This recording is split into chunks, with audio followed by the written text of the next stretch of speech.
Bismillahirrahmanirrahim. Assalamualaikum warahmatullahi wabarakatuh. Nah, setelah kita tahu mengenai apa saja sumber daya yang dibutuhkan oleh organisasi dan infrastruktur organisasi seperti apa yang bisa memandu organisasi menjadi organisasi yang inovatif, maka sekarang kita akan bicara mengenai bagaimana caranya kita menjalankan organisasi atau perusahaan agar inovasi itu bisa berkembang di dalamnya. Nah, untuk itu kita perlu pahami dulu beberapa hal. Inovasi itu merupakan suatu fungsi yang sifatnya lintas disiplin dan lintas fungsi. Kita kenal bahwa dalam organisasi itu ada fungsi, misalkan dalam perusahaan gitu ya, ada fungsi untuk marketing, ada fungsi untuk keuangan, ada fungsi untuk akuntansi, ada fungsi untuk operasi dan sebagainya. Namun kita juga tidak perlu bicara secara kompartmental. Kita tidak bisa bicara dalam suatu perusahaan itu mengenai hanya satu bagian, tapi kita harus melihatnya sebagai suatu kesatuan yang utuh. Karena yang namanya inovasi itu merupakan kesatuan dari semua fungsi-fungsi di dalam suatu perusahaan. Nah, untuk itu ketika kita ingin menjalankan inovasi dalam perusahaan, maka kita harus menggunakan pemikiran bahwa manajemen itu bukan sekedar suatu perangkat atau teknik atau metodologi saja, tapi dia gabungan dari banyak sekali unsur. Kita tidak bisa melihat manajemen sebagai suatu yang mekanistis, tapi kita harus melihatnya sebagai suatu proses yang berjalan terus-menerus.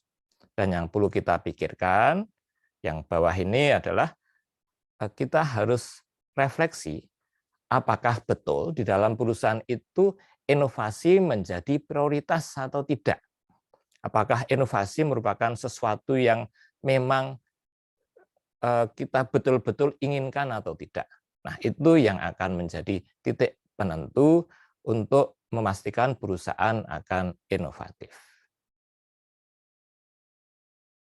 Nah, yang namanya inovasi di dalam satu perusahaan itu bisa sifatnya top down, bottom up, atau dari manapun.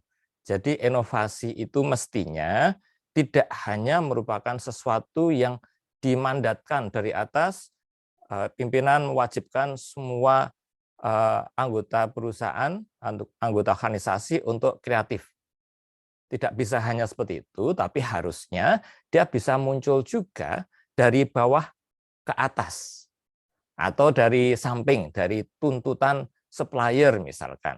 Mestinya bisa seperti itu. Dan sistem kerja perusahaan harusnya memungkinkan hal tersebut bisa terjadi. Kemudian proses inovasi itu sesungguhnya sebetulnya sama aja untuk semua ukuran perusahaan, baik itu perusahaan kecil ataupun perusahaan besar. Namun tentunya kalau perusahaannya perusahaan besar, maka dia akan memerlukan sumber daya yang lebih besar. Inersia atau daya dorong yang dibutuhkan untuk mengubah perusahaan besar menjadi lebih inovatif tentunya juga akan lebih berat.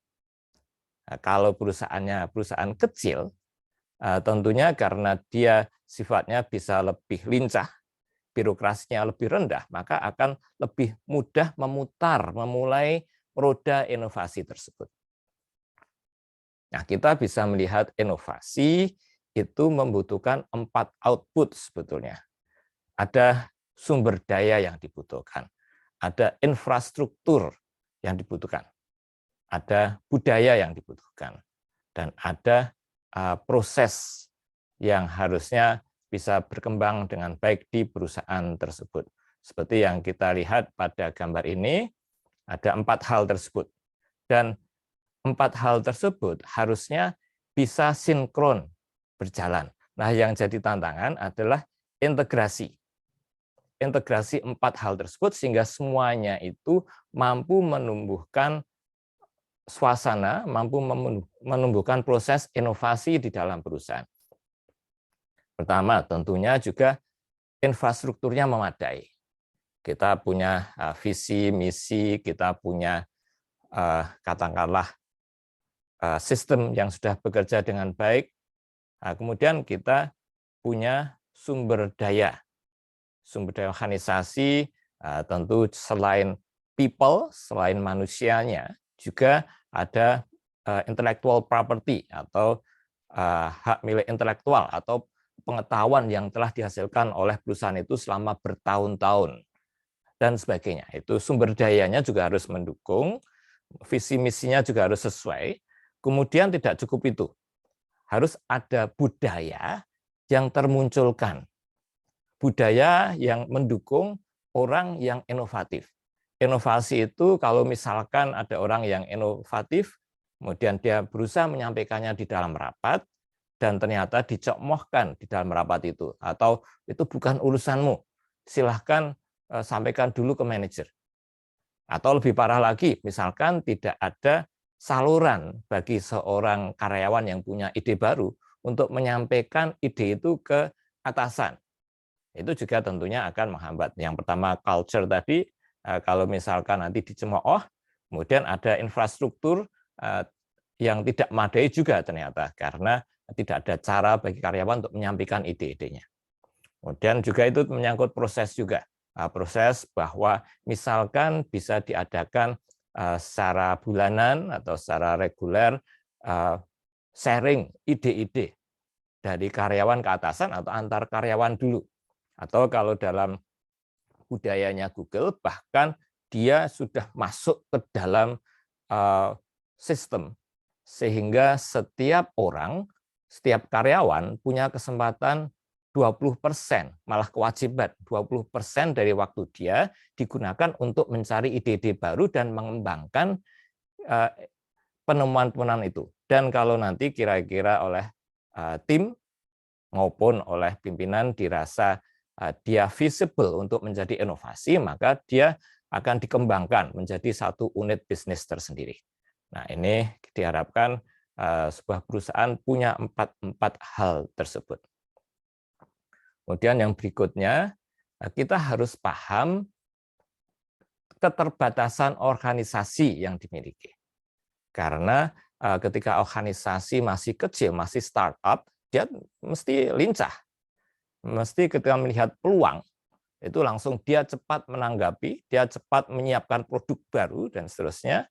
Namun ketika perusahaan tambah besar, tambah tambun, birokrasinya bertambah, maka top manager, pimpinan atas seperti CEO atau Chief Finance Officer dan sebagainya, dia tidak akan bisa dengan mudah menerima informasi, termasuk ide-ide dari bawahannya, dari orang-orang yang betul-betul bekerja di lapangan, betul-betul menangani proses produksi misalkan, atau menangani proses bertemu dengan konsumen.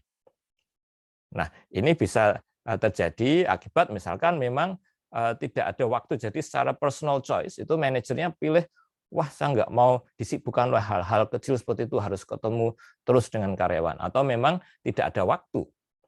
Tidak ada waktu bertemu tatap muka dengan orang yang betul-betul mengerjakan di lapangan, atau bahkan manajer lain yang mereka mengambil keputusan. Jadi seolah-olah perusahaan berjalan dengan autopilot, berjalan dengan business as usual, dan tidak ada kesempatan untuk mengembangkan diri.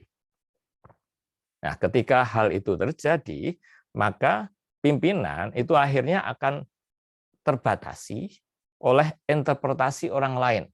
Jadi dia harus mengandalkan apa yang dikatakan oleh manajer di tingkat bawahnya. Padahal manajer itu bisa jadi punya bias. Bias itu bisa terjadi karena perbedaan bidang keahlian, bisa terjadi karena ada personal interest, ada maksud-maksud tertentu. Itu ternyata tidak imparsial, dia ada kehendak tertentu.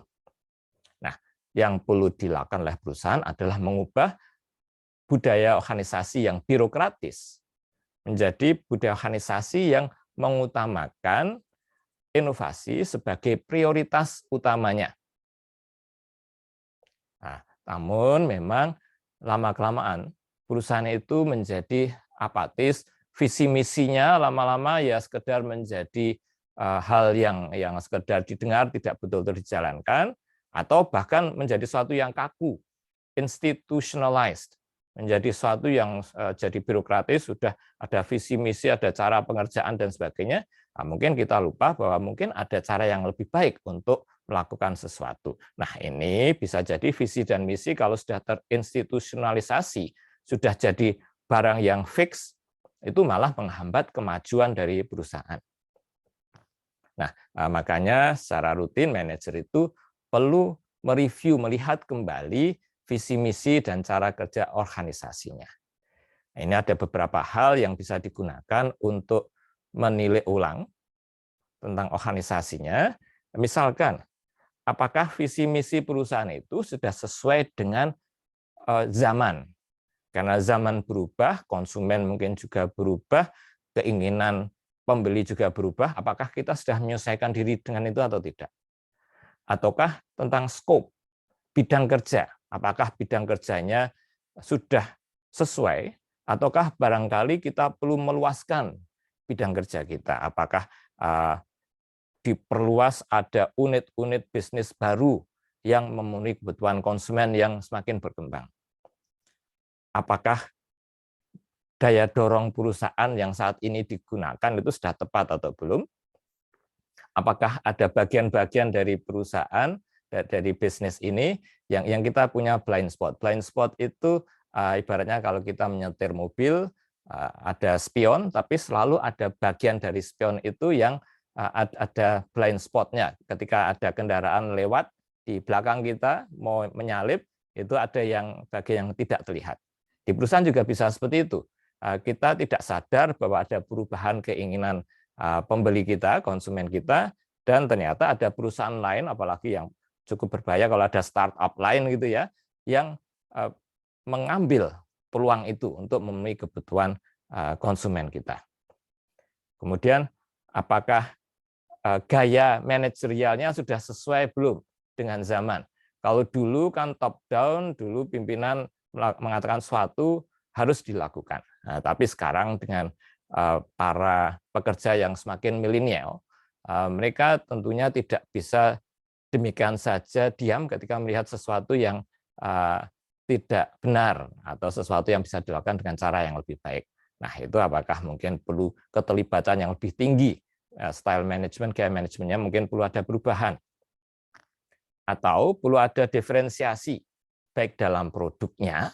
Jadi buat produk yang baru, yang unik, yang lebih inovatif, new product development, ataukah organisasinya juga perlu diubah cara kerjanya.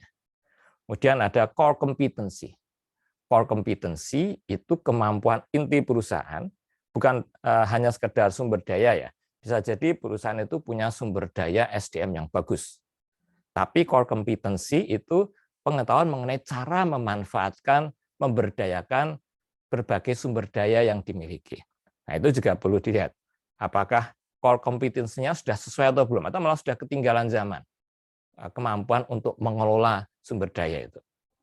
Kemudian apakah aset strategis itu betul-betul strategis betul enggak? Ketika zaman sudah beralih ke online dan dia masih mengandalkan aset berupa gedung, mungkin itu sudah bukan aset strategis lagi. Yang jadi aset strategis itu pengetahuan atau knowledge sebagai suatu aset. Dan perusahaan mungkin tidak sadar itu. SDM menjadi aset yang lebih penting daripada gedung misalkan. Nah, kita harus mengikuti juga.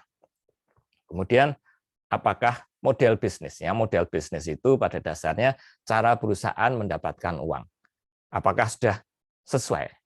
Karena ketika pesaing menyediakan sesuatu yang gratis, seperti Google dan banyak perusahaan lain menyediakan layanan yang sifatnya gratis, tapi mereka menjual iklan, bukan lagi, atau menjual informasi data, bukan lagi layanan utamanya yang dijual. Nah, itu juga harus diperhatikan apakah model bisnisnya masih sesuai atau tidak. Atau ketika kita sudah punya pikiran mengenai bagaimana menampilkan, mengutamakan inovasi.